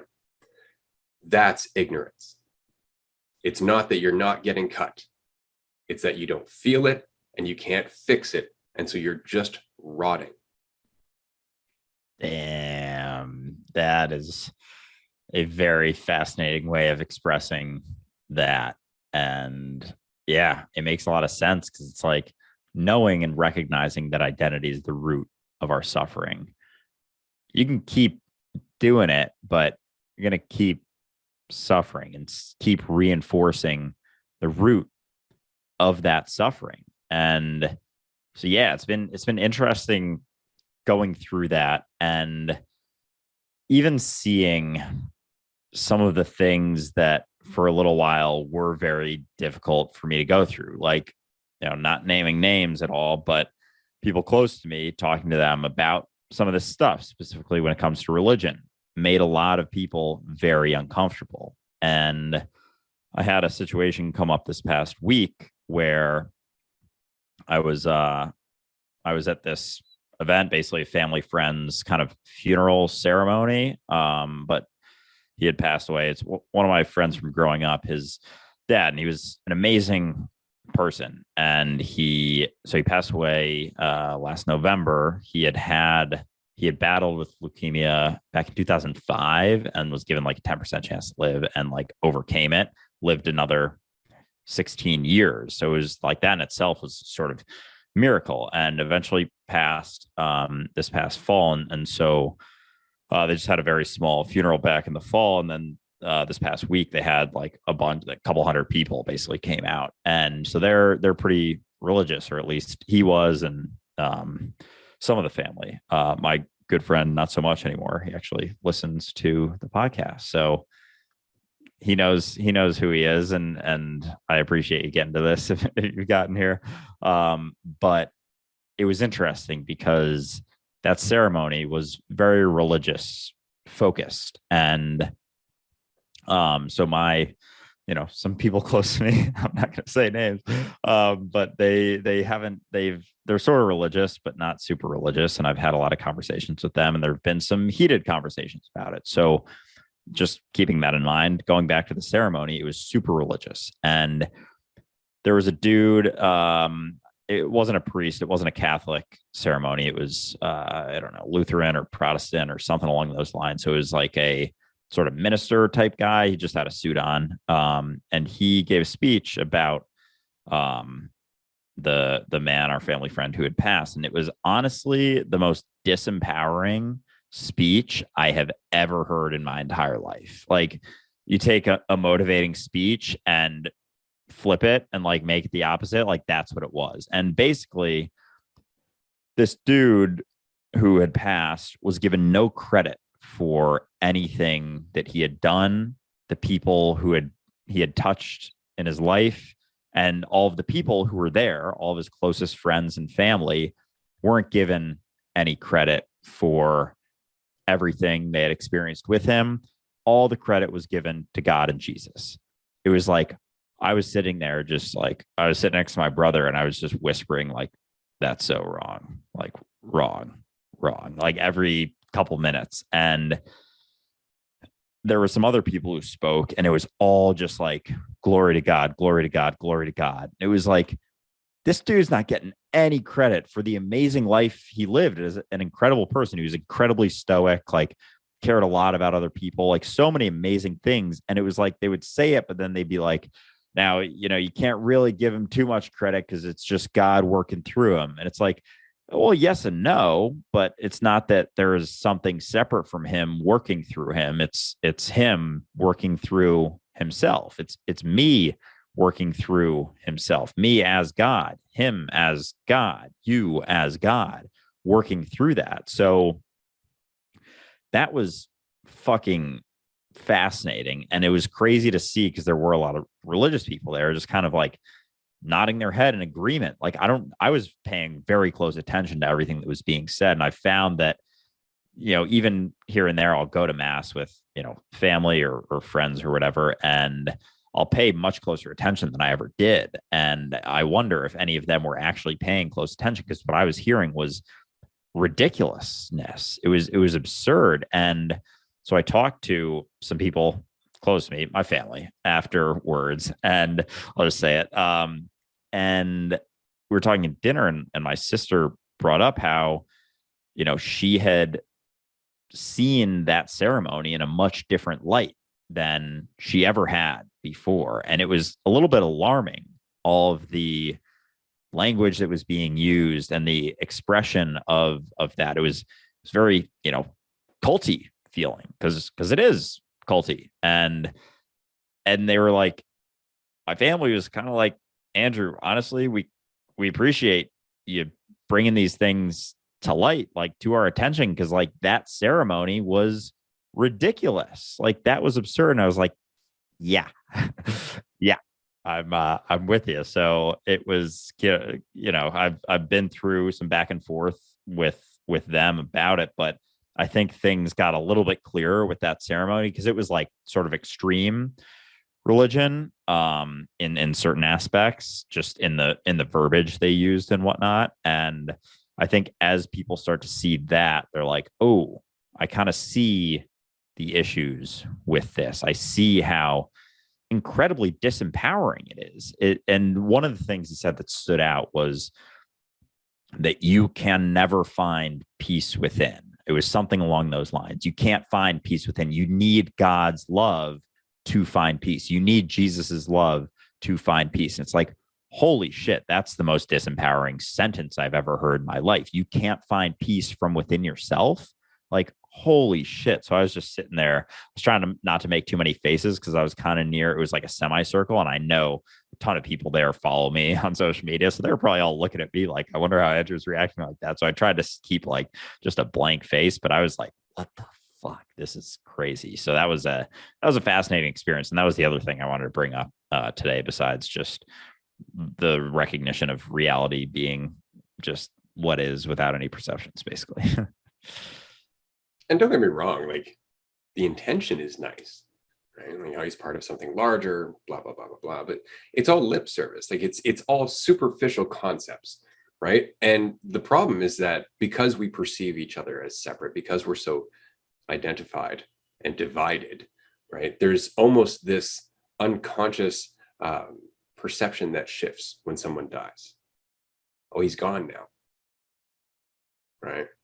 So it doesn't matter how we address him or think about him. He's gone. He's in heaven. He's good. Everything's fine. It's like, no, he's still right here in the room. All of us are him, right? But if we're not looking at that, then we've stopped looking at how all of us were impacted by his ripple, or how we affected or how we impacted him, right? We're cut off from exploring any further, because we're just like, no, he was him and I am me, and he's in heaven and I can go back to work now.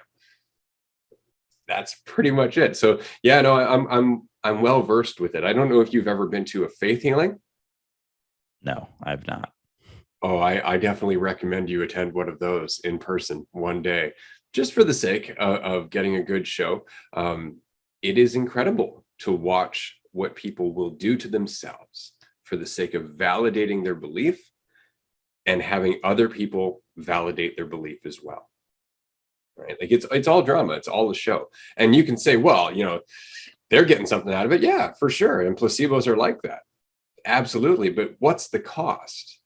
Right? What is the cost of disempowering yourself? What is the cost of needing this so-called priest who's somehow empowered with the body of a fictional Christ, right? Where you are removing yourself from the experience of God each and every time you attach to any of those concepts and more, right? And that's the problem. That is the problem, is that we're playing house.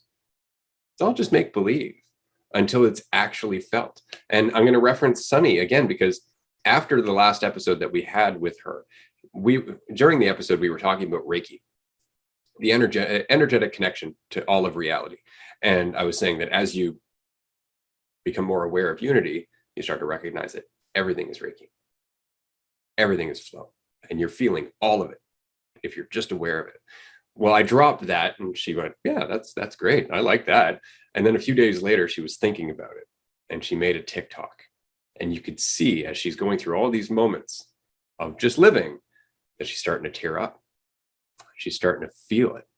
And she said, it's tangible when you feel it, right? But that's the point, is that it's not make-believe.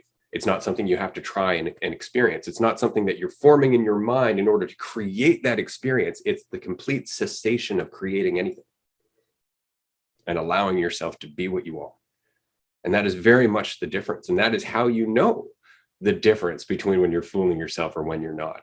There's effort in fooling yourself, right? It takes a lot of practice and a lot of attention, right? It takes a lot of effort in general to maintain all of the parts of the illusion that you're clinging on to, because it's not just one, right? If you want to believe that you're a good person, then you have to believe all the reasons that you're a good person, which means all of the people who are part of those reasons being a good person. It's all just one big narrative, right? And it piles onto your experience of the here and now, which is, again, the only real game in town.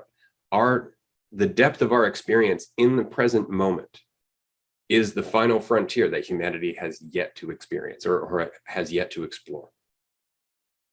How deep is our connection to reality as reality, right? But we're still too busy focused on the trees and we're missing the forest. I'm very curious about that. And it's been a lot of fun. It's almost like a process. It's always happening, but it's like every moment there's opportunity for it. When you get your idea of yourself and your perception of the way you think things are out of the way, like there's always, in every single moment right now, pause the podcast for a second and just sit and just be aware of reality. And the more often you do that, the more sensitive you get, to a point where it's like one of your favorite things to do.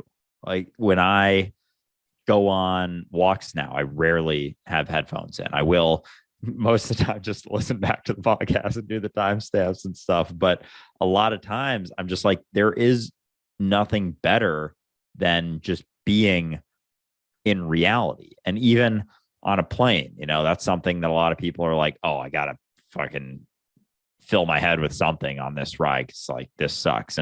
And this was something I actually recognized back a few years ago, when I first started getting into meditating. I had read The Power of Now and all that good stuff. I saw that I'd always lived my life thinking there was a place that I wanted to get, and the path there wasn't it. And so it was always like point A to point B, and the distance between those was like nothingness. It was just filling time. And I started to realize, like, oh, that's no different. It's like when you sort of almost fall in love with being, with the appreciation of the experience that you're having, it doesn't matter what you're doing. Like anything that you're doing is just layered on top of that reality of being. So that summer, it was summer after I graduated college, before I started work. I had gotten a job, but it didn't start for me until September. And that's when I moved into New York, and I had a trip after I graduated, and then I got the job in like July. So I had like a month and a half basically where just didn't really have much going on in my life. And I spent every morning meditating. That's when I got into all that stuff. And I got to a point where obviously it can be easier to do this when you have like literally no responsibilities like I did that summer. It's significantly easier, but like it didn't matter what I was doing. Like for so long, this is just an example I think of all the time because my sister was so caught off guard by this. I always hated going to the mall. It was just like, nah, I was like, I avoided that place like the plague. And she asked me one day, like, do you want to come to the mall? And like, especially going to the mall with my sister to like follow her around shopping for women's clothes and whatnot. Like that was on top of my list of last things I ever wanted to do. But it literally didn't matter to me what I did because I was there for it in everything that I was doing. And so she asked me one day, do you want to go to the mall? Kind of assuming what I was going to say. And I was like, yeah, let's do it.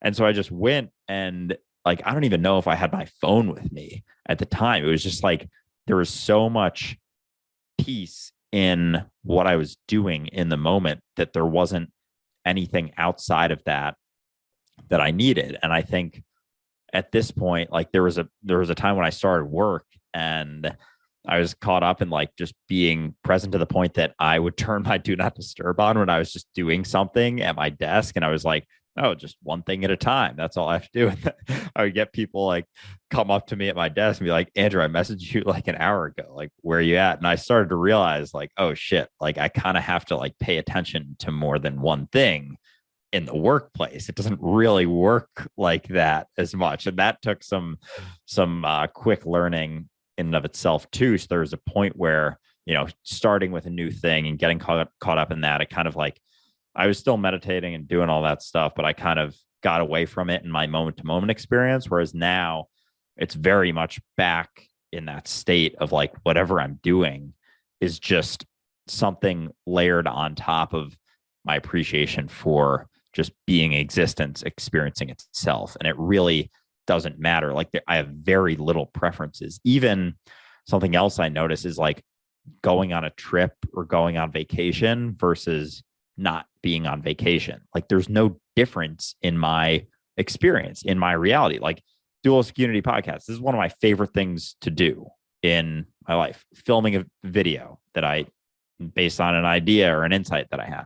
One of my favorite things to do. I can do that anywhere. And even accepting whatever's happening at work and just like accepting it for what it is. Once you let go of your resistance to the experience that you're having, it's almost always that same type of feeling of while it may not be, seem like the most enjoyable thing in the world, you can still tap into that same experience no matter what you're doing when you let go of your opinions of what you think it is or what the way you think it should be or the way you think your life should be. And just that's it. Like that's aligning with the flow of reality. That's being reality, is just letting go of your resistance to whatever you're experiencing. And that's it. And it's fucking crazy. And it is a practice, but the more you do it, the easier it gets. And it's probably one of the most powerful things you can ever possibly work on. Oh yeah, for sure. And I'm going to reiterate this one more time. It's really difficult to understand that leap from another mindset, right? Like, so my TikTok followers are well aware of the fact that I don't believe in anything. I don't believe in anything, period. There's no except there. I just am. That's pretty much it. And so somebody had asked me, well, do you find it difficult to feel like you have a purpose, given that you have no end result that you're shooting for, that you have no direction? And so I expressed that it's not a purpose so much as each moment is its own priority.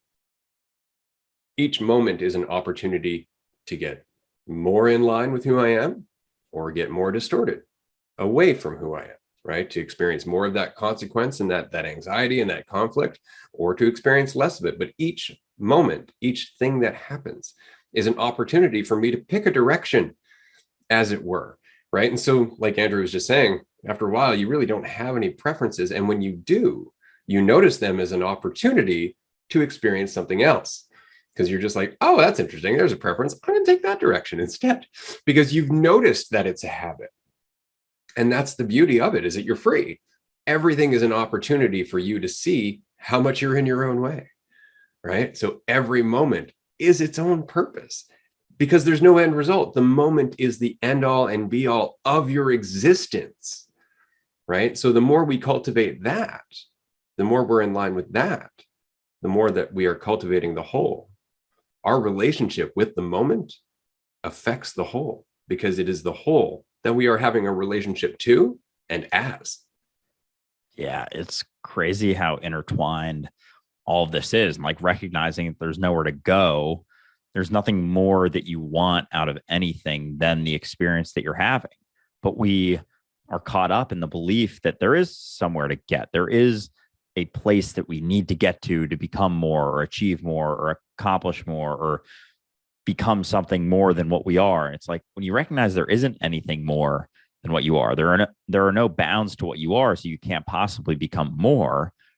All that's left is appreciation for the experience that you're having, or just experience of the experience that you're having. There's nothing outside of that that could possibly be because there's nowhere else to possibly get. But part of the illusion is the belief that there is somewhere else to get. There is more to be. There is more to accomplish or more to do.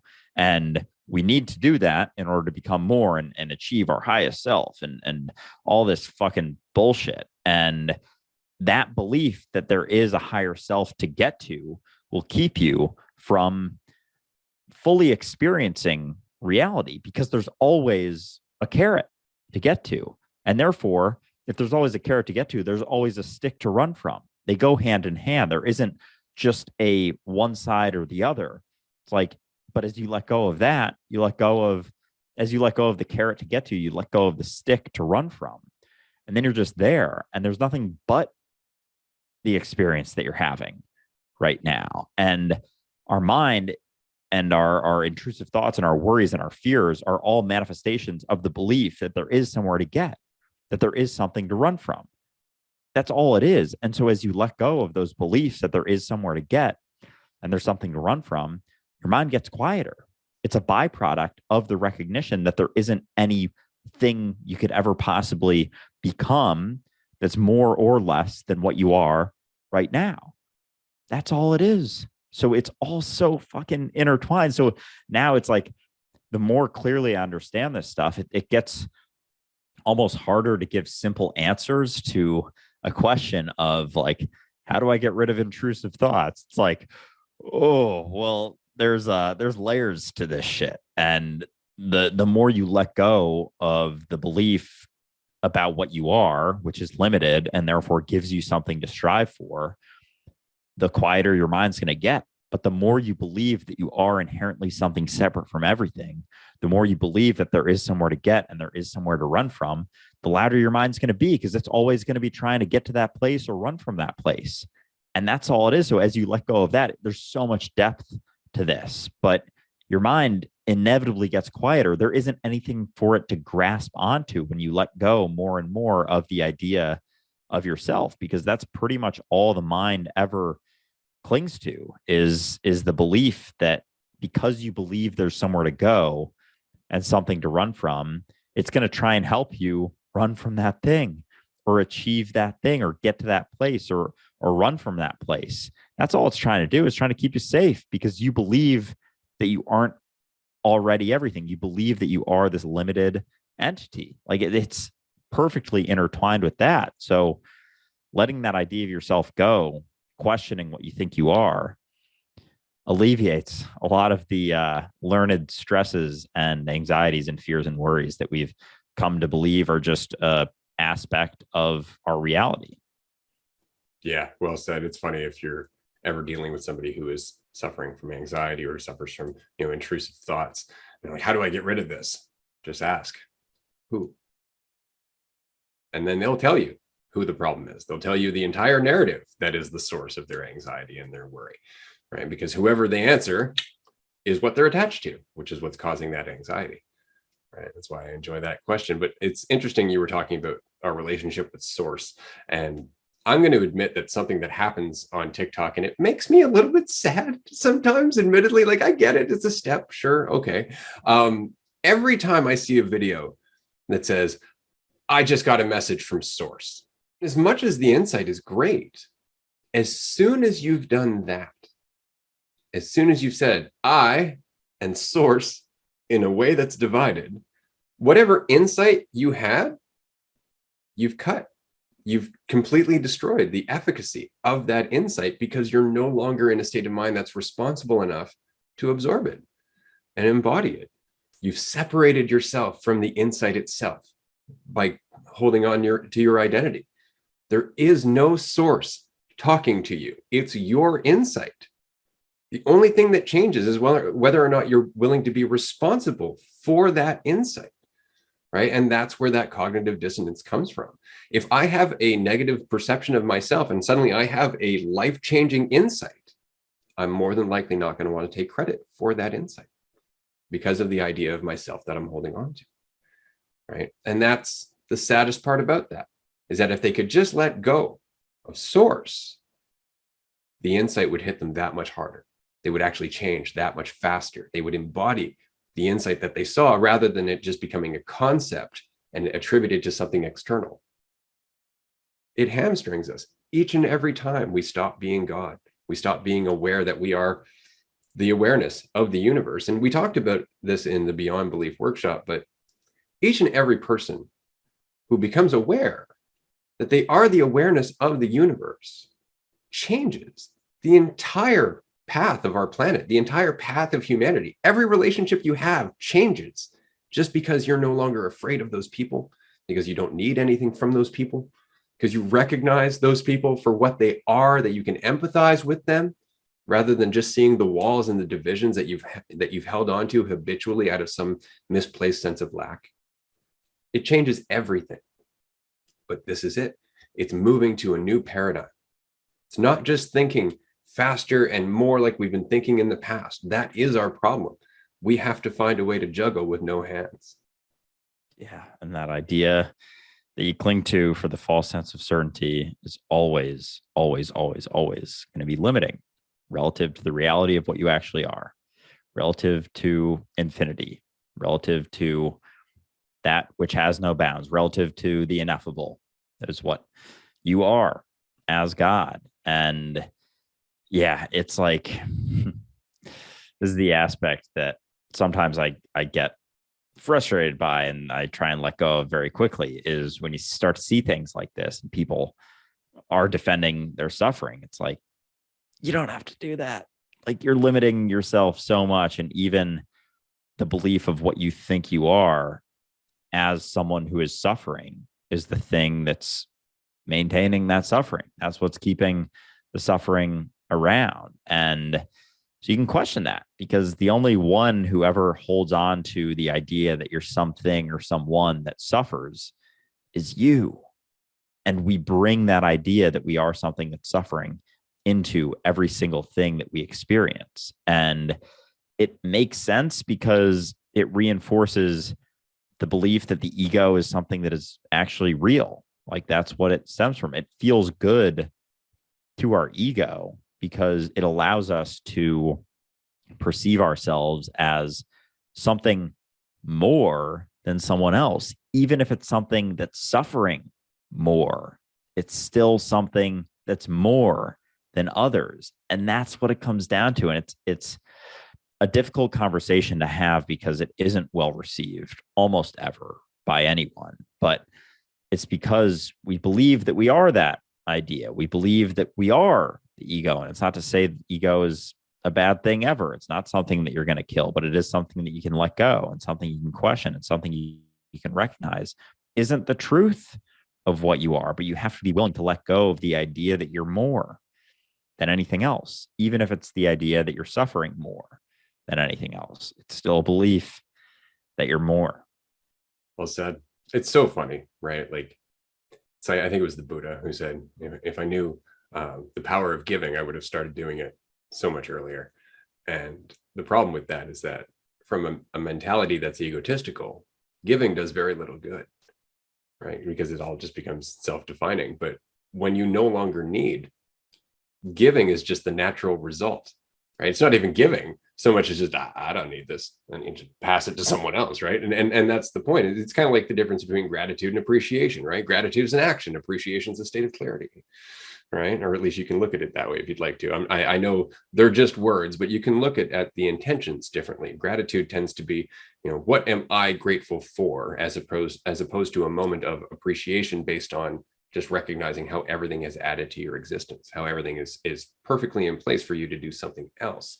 It's always just dependent on the avenues that you see, which is always dependent on how much you limit yourself and the narrative that you're telling yourself, right? So yeah, it's super interesting. So before we wrap up this episode, I've really enjoyed this conversation. I'm glad that we had an opportunity to do this. I know we have a lot of guests lined up through season 3, but we do try to have these conversations intermittently between them. We have group chat. So if anybody'd like to join us, please do so on Patreon. We have, I think, 4 group chats a month on there. No, 5 now, I believe, because now we have a group chat every second Saturday at noon Eastern time, which is ideal for our fans that are overseas. It's a great time to chat with us. So definitely look that up on Patreon. Another thing to consider is that for $5 a month, you get all of the access to all of our videos. You get access to our thoughts and Andrew's ebook and a bunch of other stuff. But what you're also doing is you're investing in the ripple that dualistic unity is trying to embody. Sure, you're giving us $5, but we're using that $5 in whatever creative and imaginative way that we can, in order to just keep promoting this conversation, because the conversation is the point. Andrew and I are not the point. That's the beautiful part about this, is that if dualistic unity were to end today, each and every person who's been listening to it is dualistic unity. They will continue on. The ripples will continue and it will never stop. So we're going to keep doing this regardless. But if you can spare that $5 a month, we will do something good with it. And we will continue to do something good with it. And just know that it is appreciated. And if you can't, no problem. Join us on Discord nonetheless, because we are at 397 members. As of today, we're 3 members away from 400, as the same as on YouTube. Subscribe to us on YouTube, because we're almost at 2,000 subscribers. Dualistic unity is expanding by leaps and bounds. We've had several days this week with over 1,000 podcast plays, not even counting YouTube and the other platforms. Everybody who's a part of this, you, the listener, we're doing this together. This is really happening. This conversation is actually spreading in a way that we're not being judged for being crazy, because it is the most sane conversation that's happening at the moment in our species. Everybody else is playing pretend. And we're talking about the fact that this game has a consequence, and that it's getting late, as we've said before. So I just wanted to say thank you again to everybody. I do hope that you'll join us on Patreon and Discord. I'm also going to mention one more time, because it's exciting. We are in the People's Choice Podcast Awards this year. So if you have an opportunity, go to dualisticunity.com. The information is at the top of the page. Just click the button. Nomination takes about 5 minutes. It's totally free. You can nominate Dualistic Unity for the People's Choice Award or the Religion and Spirituality Award. We don't know how many votes we've had so far. We know quite a few people have gone and voted for us, and we are very grateful for that. But if you can do so, that's fantastic. And then we'll get the results, I think, in September. Yeah, that would be greatly appreciated, to take a little bit of time to do that, because that would be pretty cool to be in the running for something like that. That would be awesome. And yeah, it's funny just thinking about this podcast and how we really just do it to have the conversation. It's just us.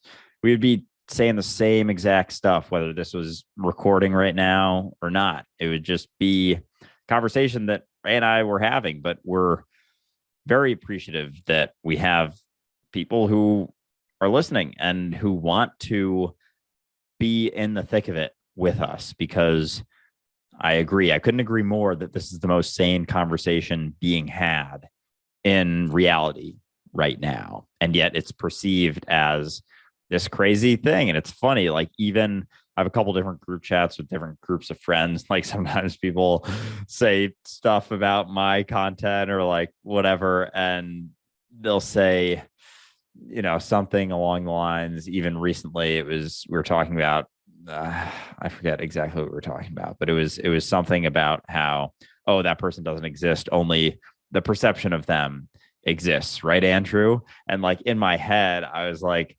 yeah, it almost like I almost laugh thinking about how that is being perceived as something that's crazy. Like, oh, it's only the perception of them. And the only thing that exists is right now. Like, ha ha ha.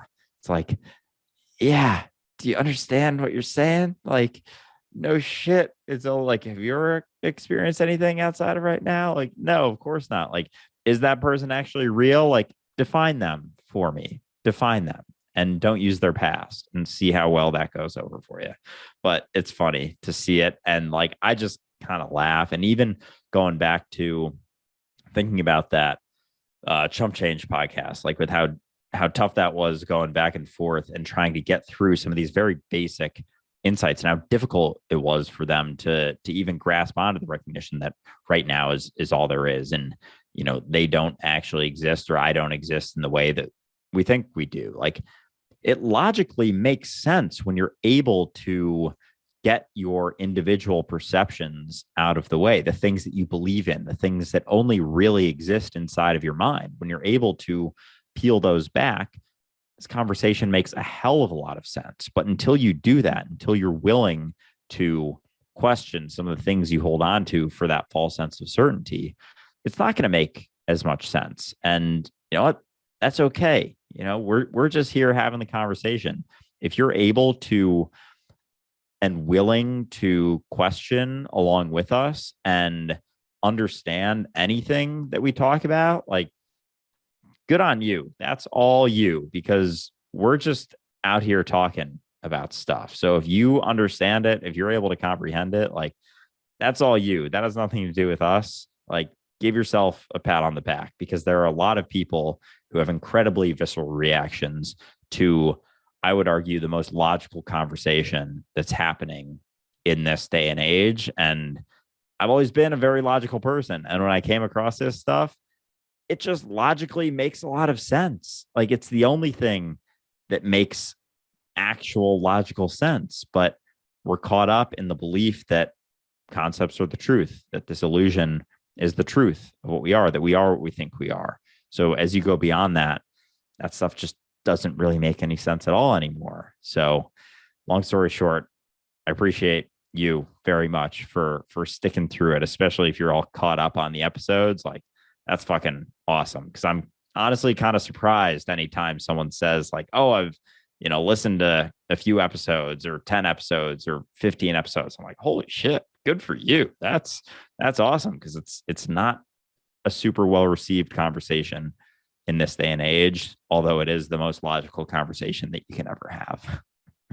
You have to be a warrior to really take this conversation, right? Because if you're not willing to question what you rely on for certainty, you're not going to be willing to have this conversation. If you're not willing to be wrong, you're not willing to move on to the next understanding, right? Like, that's the whole problem. And that's all we're ever facing. Is just, I'm afraid of letting go of the world that I think I live in. I'm afraid of letting go of what I think is, because I've adapted an idea of what I have to do within that idea. And that gives me a sense of certainty. And that's pretty much it. And so all we're doing is saying, yeah, but that certainty that you're grasping for is kind of the reason that you're so pissed off at me right now, right? That's really all it is. And so we need to find a new paradigm of sanity. We have to find a new paradigm of reality. We need to discuss the fact that the fiction in our head has been distracting us from what we can actually do. And then as we do that, we'll see what we're capable of, right? As for dualistic unity, I'm so pumped that this even exists. And admittedly, when I think back to when I was in my deep, dark depression at the bottom of that hole, had I run across dualistic unity, I would have just absorbed this. I would have just day to day listened to it over and over again, because I'm not going to lie, this is what I was doing when I was crawling out of my hole. This conversation is what helped me get out of my hole, except that it was happening in my head over top of all of the habitual doubts and narrative, right? Because that's how you get out of the hole. You stop listening to the habits and you start speaking as source, right? Because you get to call the shots here and now about what your relationship with yourself is. And that's what this is all about. So on that note, we're going to wrap up episode 4 here. If you have not already bought your ticket to the November retreat, I cannot recommend more that you do so. If you're on this episode and you've been on the journey with us this long, you want to be at this retreat. It's so worth it. If you can stay the whole 8 days, great. If you can't and you have to leave a day or two early, that's fine. The prices are incredibly reasonable. All you have to do is go to dualisticunity.com, check it out in events, or you can check it out in the store, and the tickets are available online for the next several months. So there are a limited number of tickets remaining, and we will be asking everybody about their food preferences, because of course we do have to communicate that to our chef in the next month or so. So if you're going to get your tickets, get them soon. And if you have any questions at all, don't hesitate to contact us through Discord. Absolutely. Don't miss out on that. The first ever Dualistic Unity retreat, the first of many. There will be more to come, but yeah, this one will be a fun one, the inaugural retreat. I'm incredibly excited for it, and yeah, it's going to be I don't even know, I have no expectations of it whatsoever. I just know it's going to be fucking epic, basically, because who's to say what will be possible even just in that week with a bunch of people together who know that they're God, that they are each other, and any division we perceive is merely conceptual. Absolutely. And I'm not surprised that we have no expectations, because admittedly, and we say this in our episodes, we say this in our workshops, we say this in our live shows, we never have a plan. Like, we start every episode and every workshop with just some vague idea where we want to start. And then it adapts from there. It evolves as it goes along. And so that's the point of Dualistic Unity, is embodying that mentality. So why wouldn't we use it with all of our content? It feels weird to try and plan an episode, admittedly. Like, I'll make little notes about things I find interesting, but half of those notes I don't even cover while we're on an episode. Sometimes they lay dormant for months, right? And then they pop up in like a different season entirely. It's just all flow, because that's what we want you to do. We want you to flow, to be yourself, to feel free, because that's what this is all about. So we're going to wrap this up. Thank you so much for joining us. We will, of course, see you next week. If you can join us on Wednesday for the Patreon groups, we'd love to see you there as well. Thank you so much. Bye, everyone.